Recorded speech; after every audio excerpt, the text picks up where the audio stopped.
सत साहिब। बंदी छोड़ कबीर परमेश्वर जी की जय। बंदी छोड़ गरीबदास जी महाराज की जय। स्वामी राम देवानंद जी गुरु महाराज की जय। सर्व संतों की जय। सर्व भक्तों की जय। धर्मी पुरुषों की जय। श्री काशी धाम की जय। श्री छुडानी धाम की जय। श्री क्रोथा धाम की जय। श्री बरवाला धाम की जय। सत साहिब। गरीब नमो नमो सतपुरुष को नमस्कार। गुरु की नहीं सुर नर मुनि जन साधुआ। संतों सर्वस दी नहीं सतगुरु साहेब संत सब दंडोतम प्रणाम। आगे पीछे मध्य हुए तिनको जा कुर्बान। नराकार निर्विषम काल जाल वैवंदनम निर्लेपम निज निर्गुणम अकलनु बेशुंदनम। सोहम सुरति समाप्तम सकल समाना निर्तलय। उज्ज्वल हिरंबर हरदम अम्बे परवा अथाह वार पार नहीं मध्यतम। गरीब जो सुमर सिद्ध होई गणनायक गलताना। करो अनुग्रह सोई पारस पद परवाना। आदि गणेश मनाऊं गणनायक देवन देवा। चरण कमल लो लाऊं आदंत करूं सेवा। परम शक्ति संगीतम रिद्धिदाता सोई।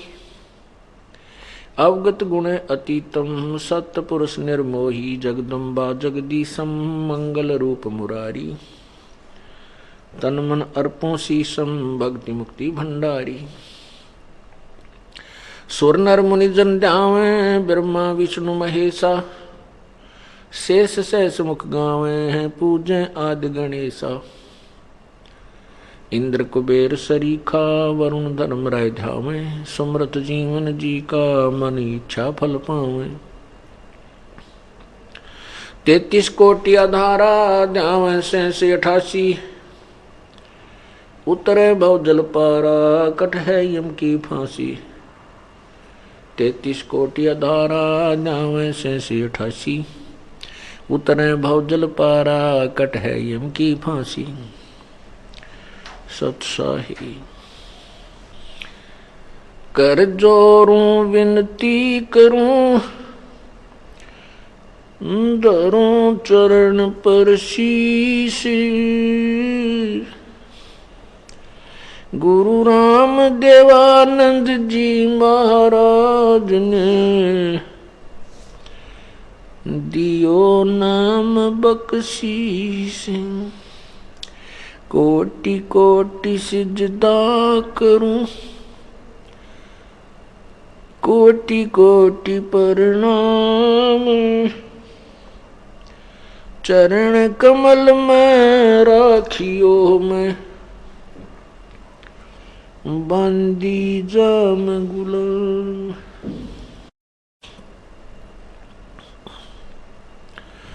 जय इब के सतगुरु मिले। सब दुख आँखों रो। चरणों ऊपर शीश धरूं कहूँ जो कहनी हो। गुरु जी तुम ना भूलियो। चाहे लाख लोग मिल जाएं हमसे तुमको बहुत हैं। तुमसे हमको नहीं। तुम्हारे विसारे क्या बने। मैं किसकी शरण में जाऊं। शिव बिरंच मुनि नारदा तिनके हृदय न समाऊं। अवगुण किए तो बहुत किए करत न मनी हारी। बावे बंदा बख्श दियो बावे गर्दन उतारे। अवगुण मेरे बाप जी बख्शो गरीब नवाज। जो मैं पूत कपूत हूँ बोर पिता कुलाज। मैं अपराधी जन्म का नक्सक भरे विकार। तुम दाता दुख भंजना मेरी करो संभारी। मानुष जन्म दुर्लभ है मिले न बारंबार। तरवर से पत्ता टूट गिरे वो बोहड़ न लगता डार। बंदे तू कर बंदगी जय चावे दीदार। अवसर मानुष जन्म का भाई मिले न बारंबार। वो पृथ्वीपति चकवे गए जिनके चक्कर चलंत। रावण सरीखे कौन गिने ऐसे गोए अनंत। भाई मानुष जन्म पाके जो नहीं रटे हरि नाम।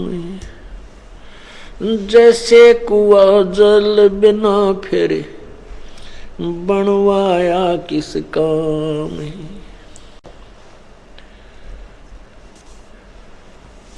कबीर लूट सको तो लूटियो राम नाम की लूटी। पीछे फिर पछताओगे प्राण जहांगे छूटे। नहीं भरोसा देही का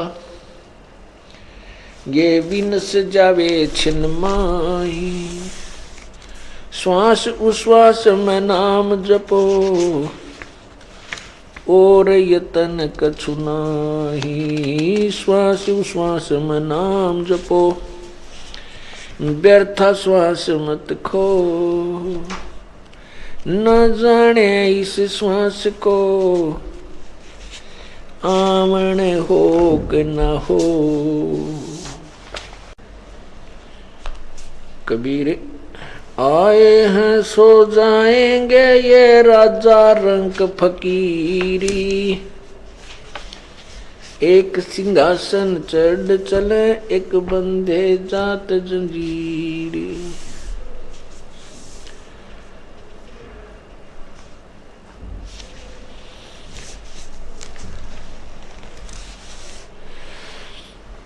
कबीर झूठे सुख को सुख कहें ये मान रहा मन मोद। ये सकल चबीना काल का भाई कुछ मुख में कुछ गोदे। साथी हमारे चले गए भाई हम भी चालन हारी। कोई कागज में बाकी रह रही तात लगी है वारी। बेटा जाया खुशी हुई भाई खूब बजाए थाल। ये तो आना जाना लगा हुआ है ज्यों कीड़ी का नाड़े। पतझड़ आवत देख कर बन रोवे मन माही। जो ऊंची टहनी पात थे अब पीले हो जाही। पात झड़नता यूं कहे सुन भई तरवर राय। अब के बिछुड़े नहीं मिले न जाने कहाँ गिरेंगे जाए। तरवर कहता पात से सुनो पात एक बात। यहाँ की यह रीति है एक आवे एक जात।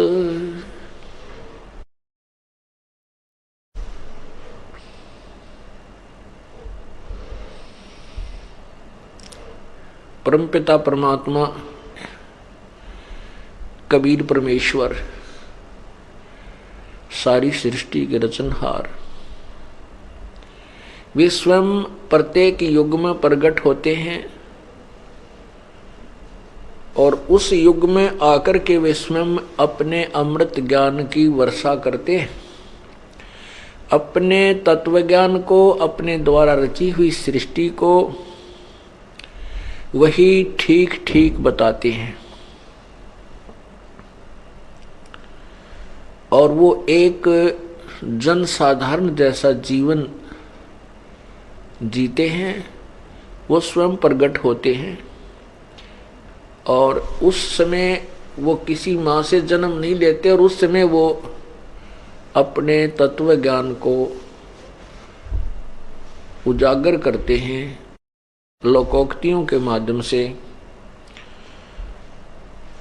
दोहों और साखियों के माध्यम से अपने अमृत ज्ञान को उच्चारण करते हैं, जिस कारण से वे प्रसिद्ध कवि की उपाधि भी प्राप्त करते हैं। परंतु वो परमात्मा ही होते हैं। अपने तत्वज्ञान को साखियों और लोकोक्तियों के माध्यम से प्रचार करने के कारण वे एक कवि कहलाते हैं। वो परमात्मा चारों युगों में ऐसे एक लीला करते हैं, उसके पश्चात वो उस ज्ञान को आधार बना करके वो अपने अनुयायियों को समझाते हैं। तत्पश्चात वो कुछ समय समय पर अपने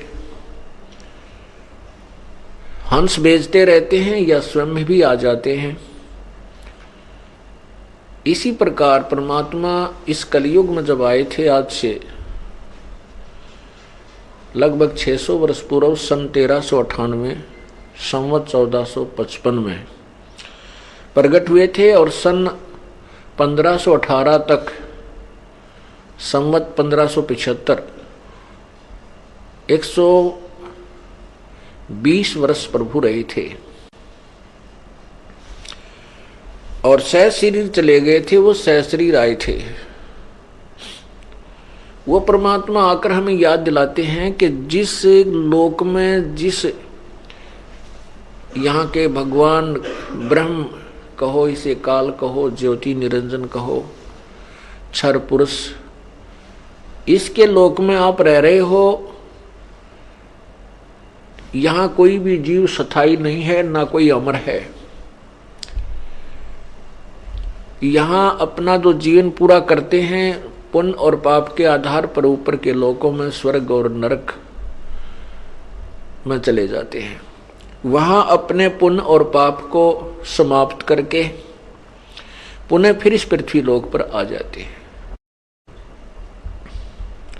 इसका कारण यह है कि काल भगवान जो यहाँ का प्रभु है, जिसके अंतर्गत 21 ब्रह्मांड आते हैं, इसको एक बीमारी लगी है, इसको एक रोग लगा है। इसकी नालायकी के कारण, इसकी गलती के कारण इसको सजा मिली है कि 1 लाख मानव शरीरधारी प्राणियों का ये आहार करता है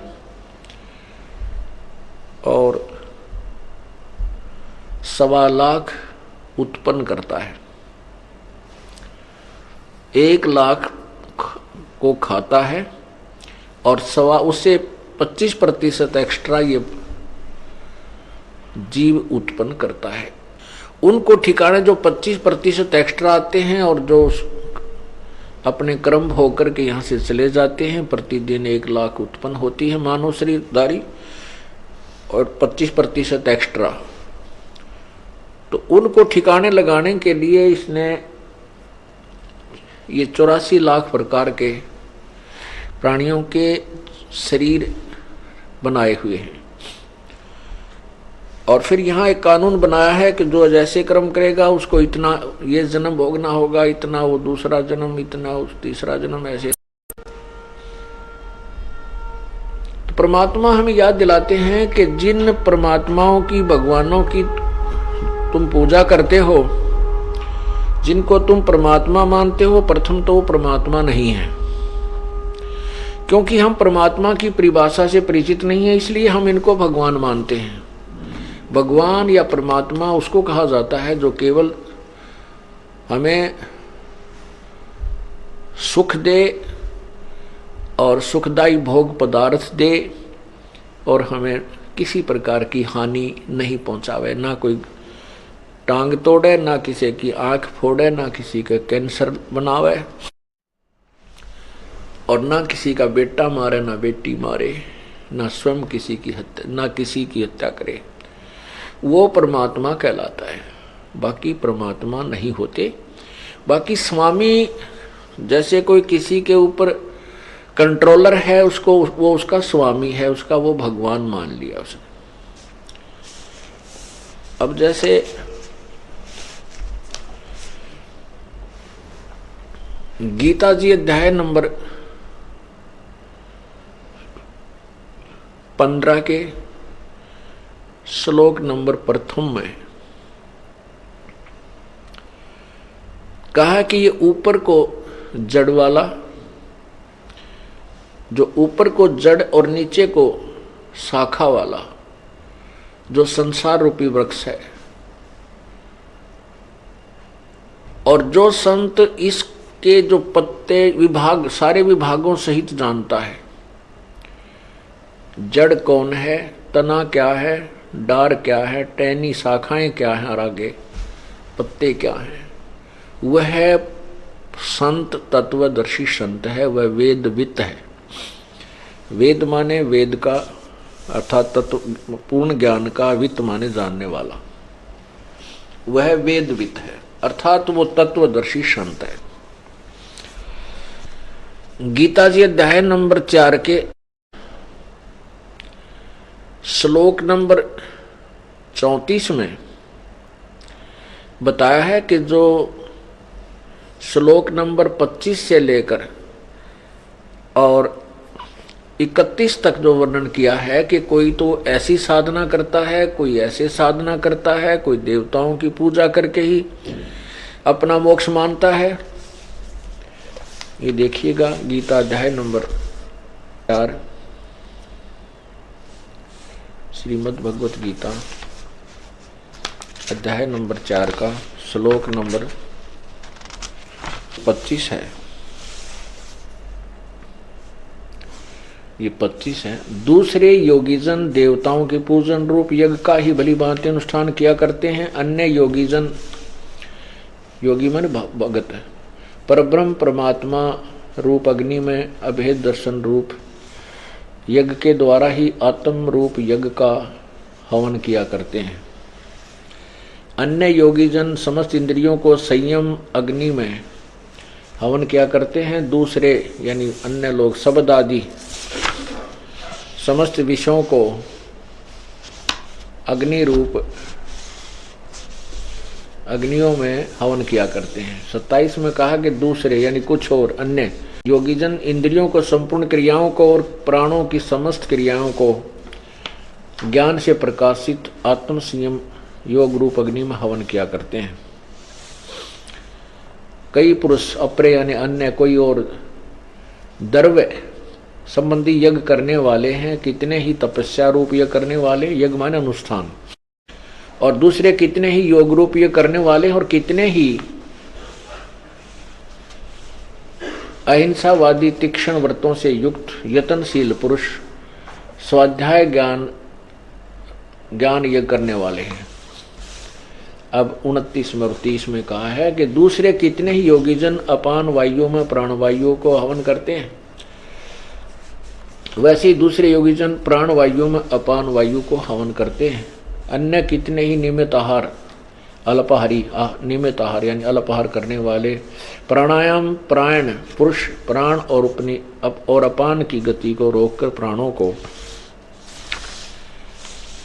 प्राणों में ही हवन किया करते हैं। ये सभी साधक यज्ञों द्वारा पापों का नाश कर देने वाले यज्ञों को जानने वाले हैं, यज्ञविद।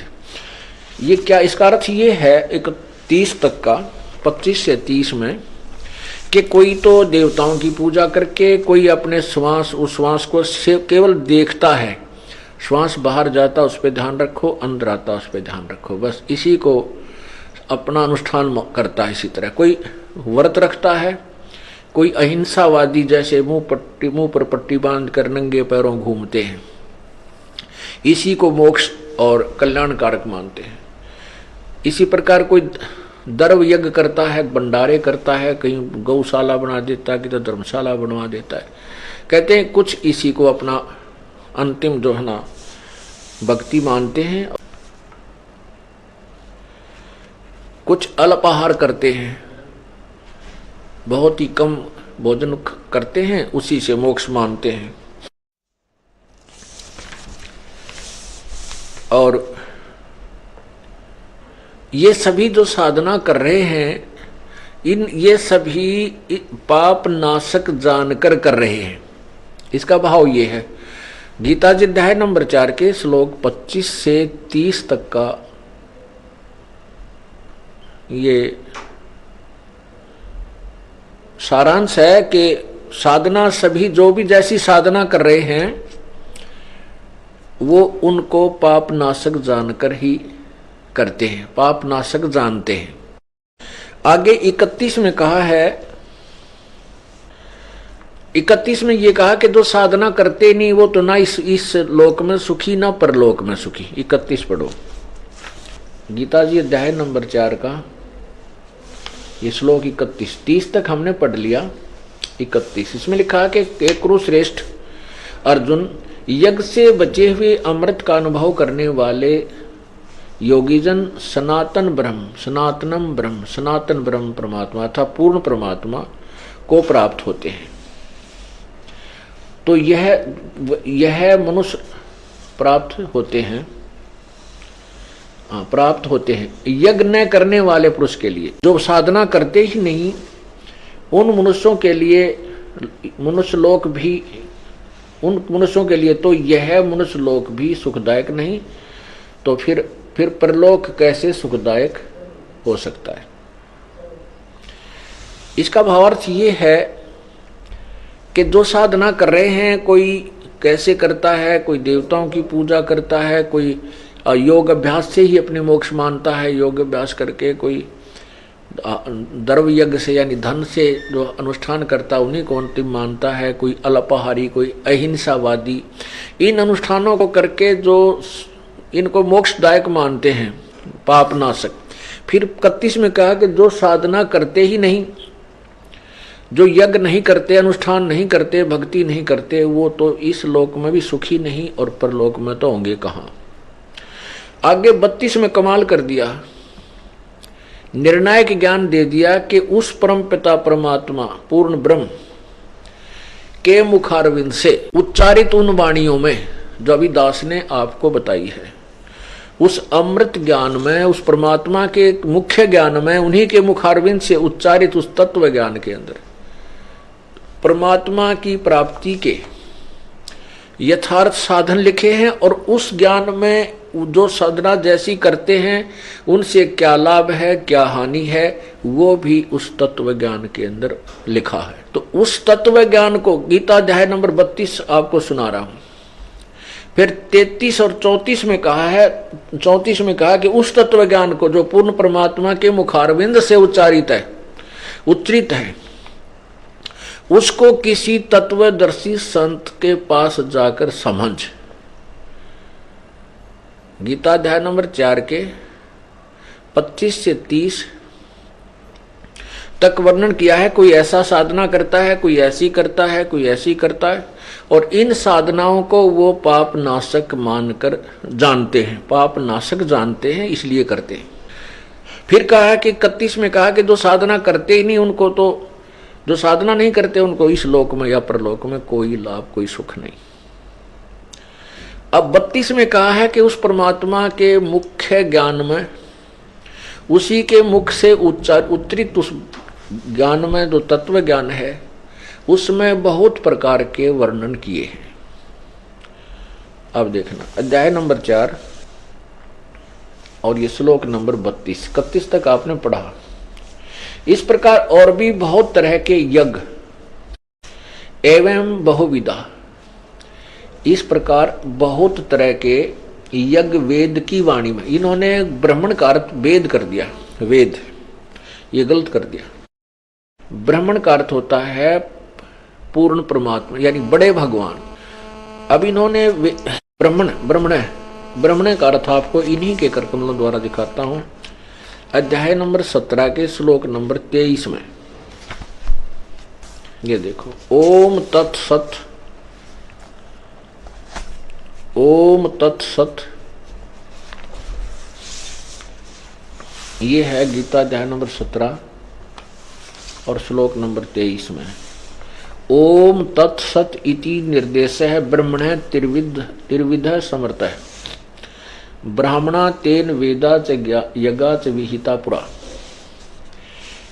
ओम तत्सत ऐसे ही है तीन प्रकार का। ब्रह्मण माने सच्चिदानंद घन ब्रह्म का, ब्रह्मण सच्चिदानंद घन, ब्रह्म का अर्थ है सच्चिदानंद घन ब्रह्म, यानी गीता ज्ञान दाता से अन्य कोई परमात्मा है, सच्चिदानंद घन परमात्मा। ब्रह्मण का अर्थ हुआ सच्चिदानंद घन परमात्मा। अब हम इसका अनुवाद करेंगे तो समझ में आएगा। गीता अध्याय नंबर 4 के श्लोक 32 का इन्होंने क्या लिखा है, एवं बहुविधा यज्ञा विहिता ब्रह्मण मुखे, एवं बहुविधा यज्ञा वितता ब्रह्मण मुखे कर्मजान विधितान सर्वान एवं ज्ञात्वा विमोक्षसे। इस प्रकार और भी बहुत तरह के, इस प्रकार और भी बहुत तरह के यज्ञ ब्रह्मण मुखे, ब्रह्मण माने सच्चिदानंद घन ब्रह्म के, मुखे माने मुख्य वाणी में, उनके मुख के द्वारा उच्चारित वाणी अर्थात तत्व ज्ञान में।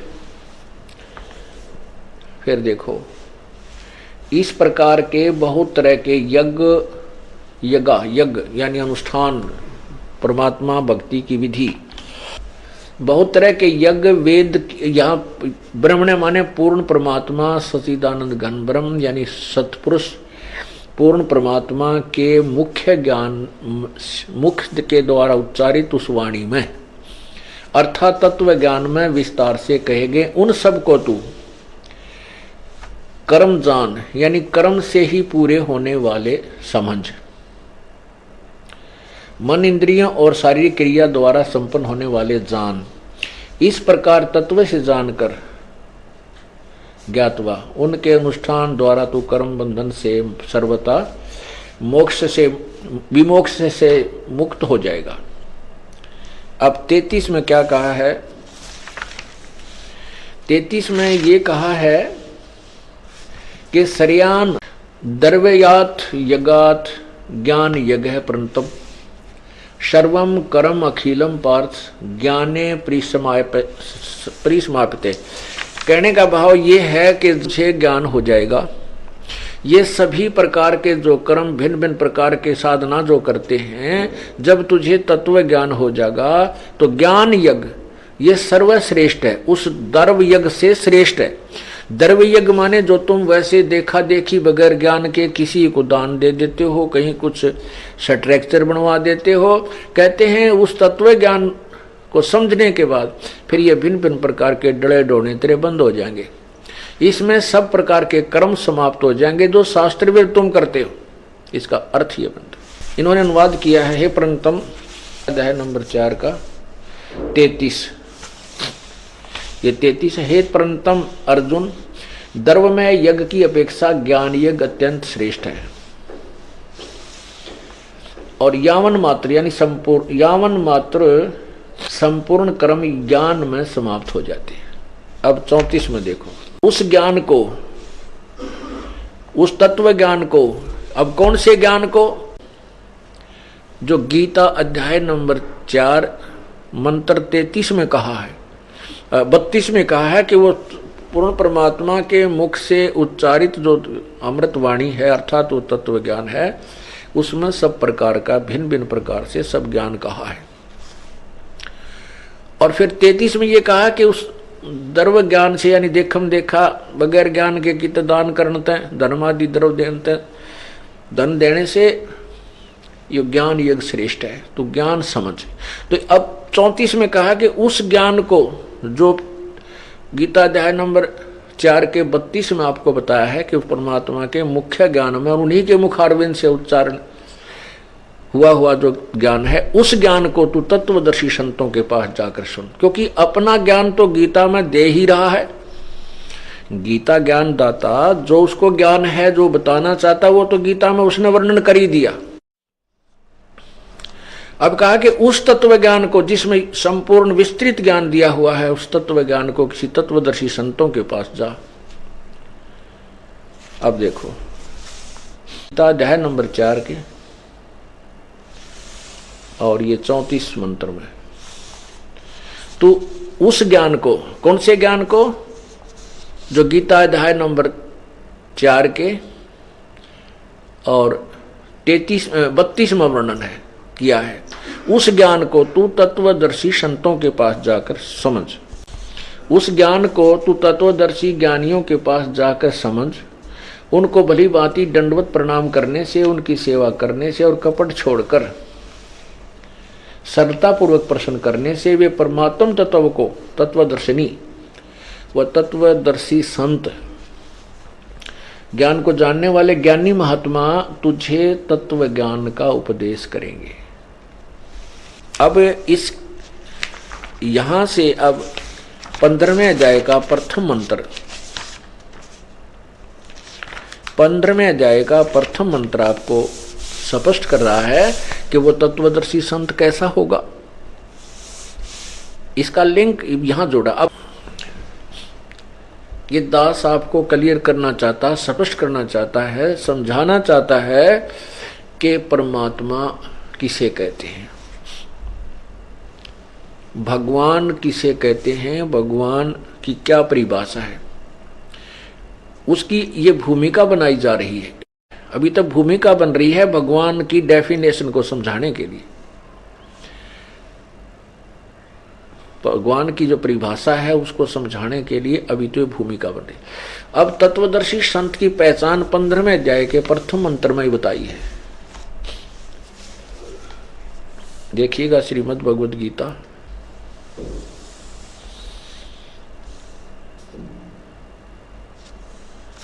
और इसके अध्याय नंबर 15 अथ पंच 10 अध्याय 15वां अध्याय। इसमें है कि ऊर्ध्व मूलम, ऊर्ध्व माने ऊपर को, मूलम माने जड़, अधः शाखम नीचे को शाखा वाला, अश्वत्थम प्राहु अवयम, ये मजबूत पीपल का वृक्ष यानी वृक्ष रूपी अविनाशी संसार रूपी वृक्ष कहा है, जो कहा गया है, कहा है छंदासी यस्य पर्णानि ये तम वेद स वेदविद।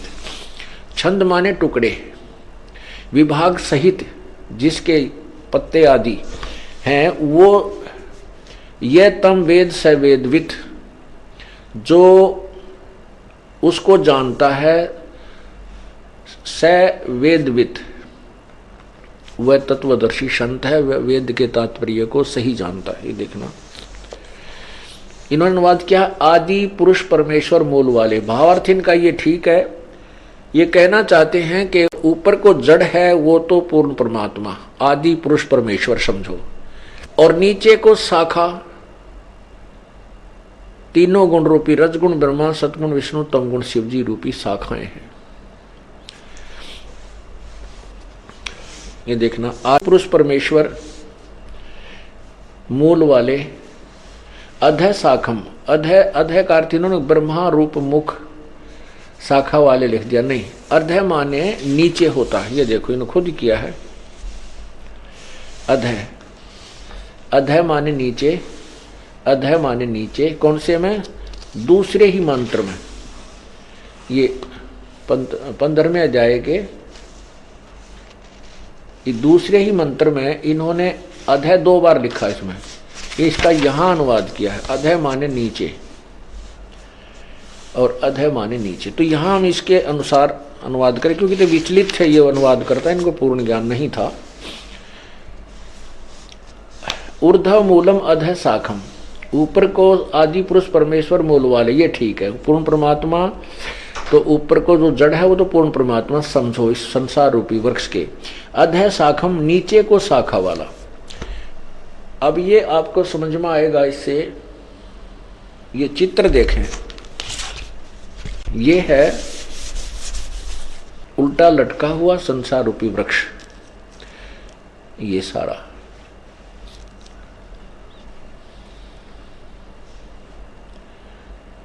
ऊर्ध्व मूलम, ऊपर को पूर्ण परमात्मा रूपी जड़ वाला और नीचे को शाखा वाला, ये उल्टा लटका हुआ संसार रूपी अविनाशी वृक्ष है। और जो संत इसके सभी छंद यानी टुकड़ों को, ये तना क्या है, ये डार क्या है, और ये शाखा क्या है, और ये पत्ते कौन है, तो परमात्मा ने, पूर्ण ब्रह्म ने अपने उस मुख्य ज्ञान में, अपनी मुखारविंद से उच्चारित उस तत्व ज्ञान में, अमृतवाणी में, कबीर वाणी में कहा है, अक्षर पुरुष एक पेड़ है, निरंजन वा की डारे, तीनों देवा शाखा है, भाई पात रूप संसार। अक्षर पुरुष ये पूरा एक संसार है, क्योंकि जो जमीन से बाहर दिखाई देता है हम उसको पेड़ मानते हैं, ये वृक्ष है। ये संसार रूपी अक्षर जड़ से जो जमीन से बाहर दिखता है हम उसको वृक्ष कहते हैं, वृक्ष। तो ये अक्षर पुरुष तना जो है ये तो अक्षर पुरुष है, और निरंजन ज्योति निरंजन ये ब्रह्म, ये इसकी डार है, मोटी डार जो निकली। उस डार के फिर 3 शाखाएं बन गई, तीनों देवा, रजगुण ब्रह्मा, सदगुण विष्णु, तमगुण शिव जी, तीनों देवा शाखा हैं, और ये पात रूप संसार। ये परमात्मा ने स्वयं बताया है कि अक्षर पुरुष एक पेड़ है। अक्षर, क्षर पुरुष और अक्षर पुरुष, ये अक्षर पुरुष है, ये क्षर पुरुष है, और ये तीनों देवा, रजगुण ब्रह्मा, सदगुण विष्णु, तमगुण शिव जी रूपी शाखाएं हैं, और ये पात रूप संसार है। तो पर ये जो ऊपर है ये मूल जो है ये पूर्ण परमात्मा है, इसको परम अक्षर ब्रह्म भी बोलते हैं, परम अक्षर ब्रह्म। और ये क्षर ब्रह्म, ये अक्षर, ये परम अक्षर ब्रह्म, ये अक्षर ब्रह्म यानी अक्षर पुरुष, पर ब्रह्म भी कहते हैं, ये क्षर पुरुष, क्षर ब्रह्म भी कहते हैं इसको। और ये तीनों रजगुण ब्रह्मा, सदगुण विष्णु, ये तीनों शाखा हैं। अब पर ये ज्ञान अब समझ में आएगा गीता जी वाला।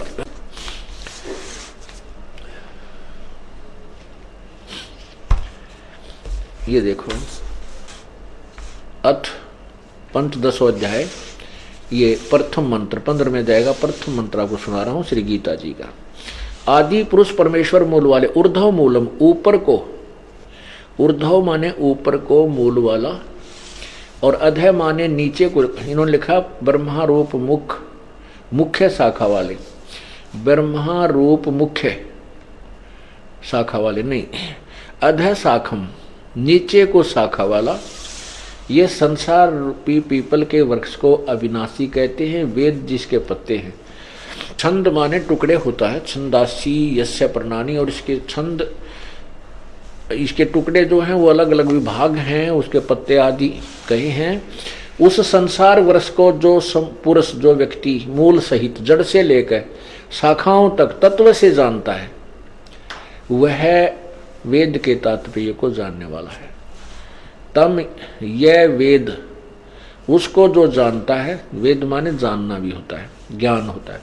स वेदवित, उस वह वेद के तात्पर्य को, अर्थात वो तत्वदर्शी संत है जो इन पूरे संसार रूपी वृक्ष के विभाग सहित बता देता है कि ये तना कौन है, ये जड़ कौन है, ये तना कौन है, ये डार कौन है, और ये शाखाएं क्या है, पत्ते क्या है तत्वदर्शी संत है। ये गीता जी अध्याय नंबर 15 के मंत्र 1 ने स्पष्ट कर दिया तत्वदर्शी संत की पहचान क्या है।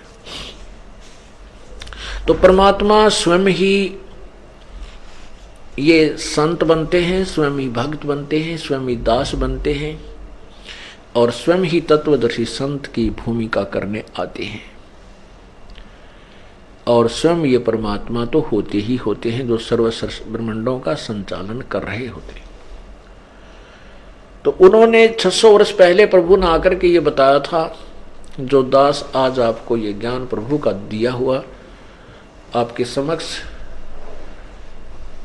प्रत्यक्ष कर रहा है, समझा रहा है, दिखा रहा है, और जिसकी गवाही हमारे सब सदग्रंथ दे रहे हैं, गीता जी, वेद,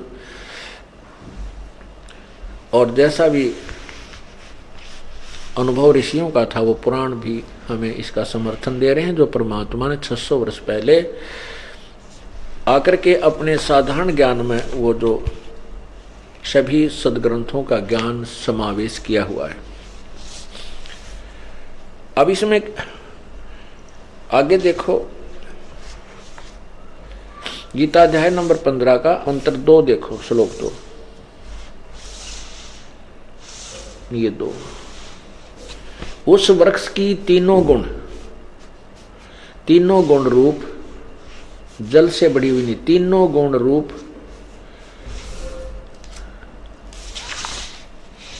बड़ी हुई विषय भोग रूप कोपल विषय पर वाला शाखा है।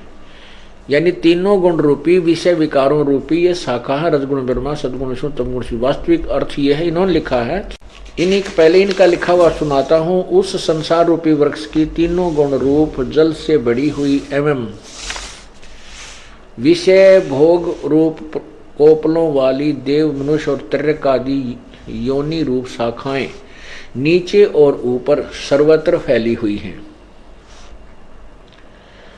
मनुष्य लोक में कर्मों के अनुसार बांधने वाली अहमता, ममता और वासना रूप जड़ें भी नीचे और ऊपर सभी लोकों में व्याप्त हो रही हैं। इब्न अनुवाद इन्होंने यहाँ बहुत कुछ घुमा फिरा कर किया है। इसका सीधा सार्थ है कि ऊपर और नीचे ये तीनों गुण, रजगुण ब्रह्मा, सदगुण विष्णु, तमगुण शिवजी रूपी तीनों गुण रूप संसार रूपी वृक्ष की तीनों गुण रूप ये फैली हुई, बढ़ी हुई, विषय पर वाला, विकारों से युक्त ये तीनों गुण वाले याली शाखा हैं, और नीचे और ऊपर सर्वत्र नहीं है। ऊर्ध्व माने ऊपर, अधः माने नीचे, प्रसरता माने फैली हुई है, सर्वत्र नहीं। ऊपर और नीचे क्यों कहा? क्योंकि ये एक ब्रह्मांड है। ये एक ब्रह्मांड का चित्र देखें, ये एक ब्रह्मांड का चित्र है, और ये पृथ्वी लोक पर ज्ञान बोला जा रहा है। ये पृथ्वी लोक है, यहां पर ज्ञान बोला जा रहा है। ऊपर ये स्वर्ग है। इस ब्रह्मा विष्णु महेश, रजगुण ब्रह्मा, सदगुण विष्णु, तमगुण शिवजी यहाँ अपने अपनी राजधानी में बैठ करके इन तीन लोक के, पाताल लोक, पृथ्वी लोक और स्वर्ग लोक के प्राणियों को प्रभावित रखते हैं, कंट्रोल करते हैं। तो यहां बोला जा रहा है ऊपर और नीचे, बस सर्वत्र नहीं। ये तो बहुत अक्षेत्र शेष रहता, बहुत बड़ा ये ब्रह्मलोक है, जहां पर इन ब्रह्मा विष्णु महेश की कोई स्थिति अस्तित्व नहीं है, इनका कोई वहां प्रभुता नहीं है। यहां तो ये काल स्वयं ही तीन रूप धारण करके इस अन्य क्षेत्र सबको कंट्रोल करता है। तो यहां ऊपर स्वर्ग में और नीचे पाताल में फैली हुई, सर्वत्र नहीं। क्योंकि गीता जी के अनुवादकर्ताओं का दृष्टिकोण श्री कृष्ण उर्फ विष्णु पर रहा।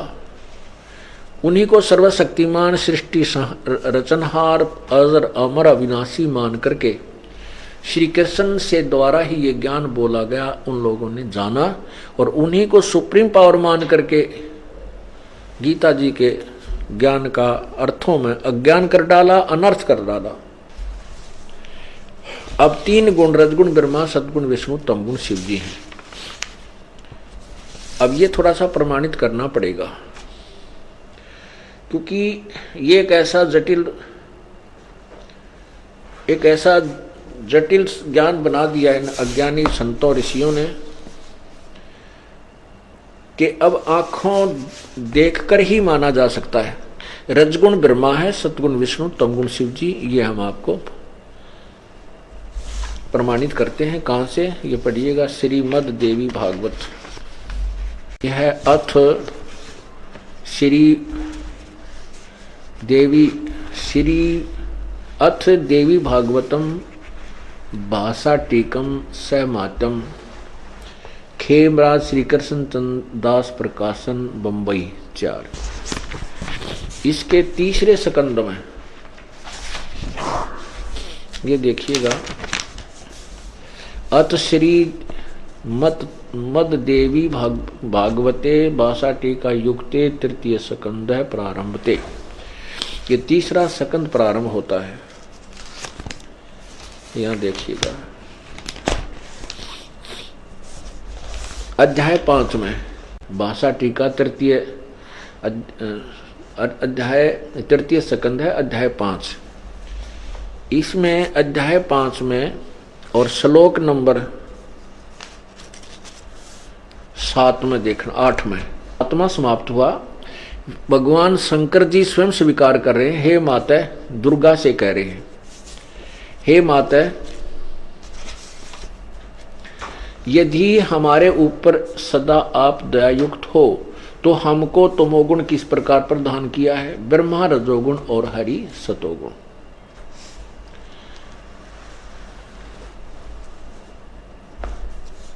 युक्त क्यों किया है? हाँ, युक्त किए हैं। युक्त किए, किस लिए युक्त किए हैं? हे माता यदि हमारे ऊपर सदा आप दयायुक्त हो तो हमको तमोगुण में किस प्रकार प्रदान किया है, ब्रह्मा रजोगुण और हरि सतोगुण युक्त किए हैं। अब ये संस्कार देखो, ये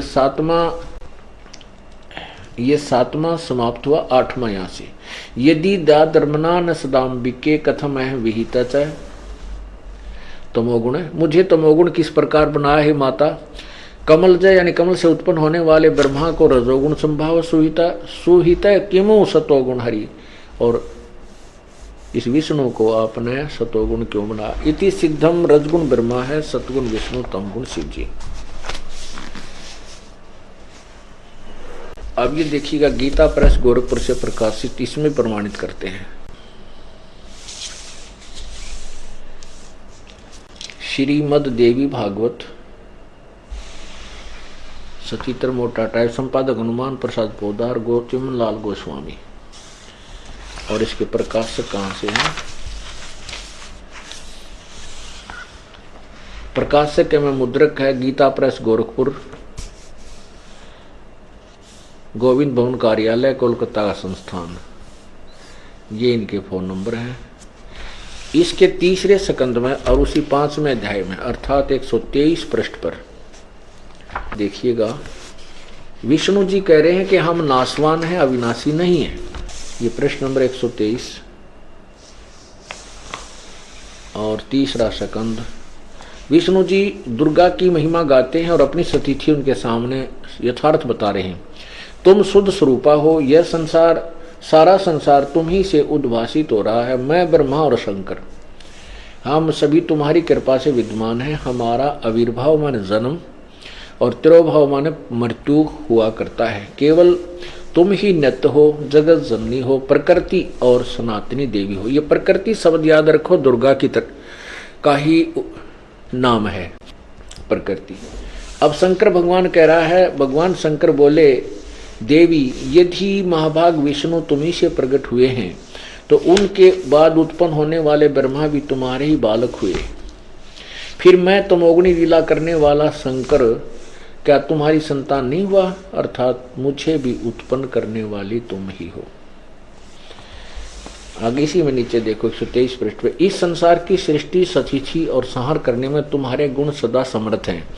इन्हीं तीनों गुणों से उत्पन्न हम ब्रह्मा, विष्णु और शंकर नियमानुसार कार्य में तत्पर रहते हैं। ये सिद्ध हुआ कि एक तो प्रकृति दुर्गा को कहते हैं,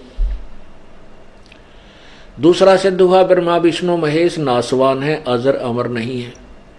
तीसरा ये सिद्ध हुआ कि दुर्गा के बेटे हैं, दुर्गा से उत्पन्न हुए हैं।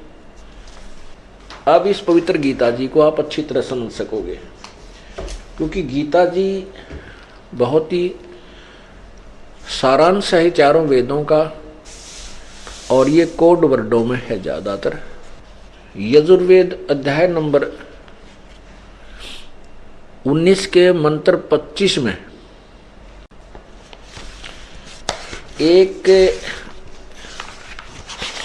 एक पॉइंट को, एक स्टेप को क्लियर करने के लिए ना जाने कितने प्रमाणों की आवश्यकता पड़ती है। अब आपको ये बताते हैं कि वेदों में भी प्रमाण किया हुआ है कि जो संत वेदों यानी सदग्रंथों के जो अधूरे वाक्यों को, जो कोड वर्डों को विस्तृत से समझाता है, वह तत्वदर्शी संत और जगत का उपकारक संत होता है। 19 के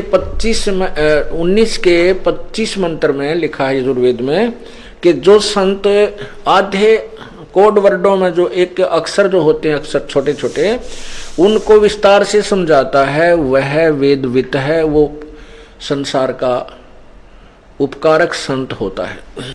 तो इस प्रकार जैसे ये कोड वर्ड हैं, हमने आपको समझा रहे हैं कि रजगुण ब्रह्मा है, सतगुण विष्णु, तमगुण शिव जी और प्रकृति दुर्गा को। गीता जी में कोड वर्ड ज्यादा हैं। अभी अध्याय नंबर 14 के मंत्र 3, 4, 5 में ये स्पष्ट हो जाता है कि रजगुण ब्रह्मा, सतगुण विष्णु, तमगुण शिव जी ये प्रकृति यानी दुर्गा से उत्पन्न हुए हैं। और यही पुराण बता रहे हैं, यही गीता जी प्रत्यक्ष कर रही है, स्पष्ट कर रही है। अध्याय नंबर 14 का ये देखिए, अध्याय नंबर 14 और ये देखिएगा मंत्र नंबर 3, 4, 5 आपको सुनाते हैं। हे अर्जुन, मेरी महत ब्रह्म रूप मूल प्रकृति सभी संपूर्ण भूतों यानी प्राणियों की योनि अर्थात गर्भाधान स्थान है, और मैं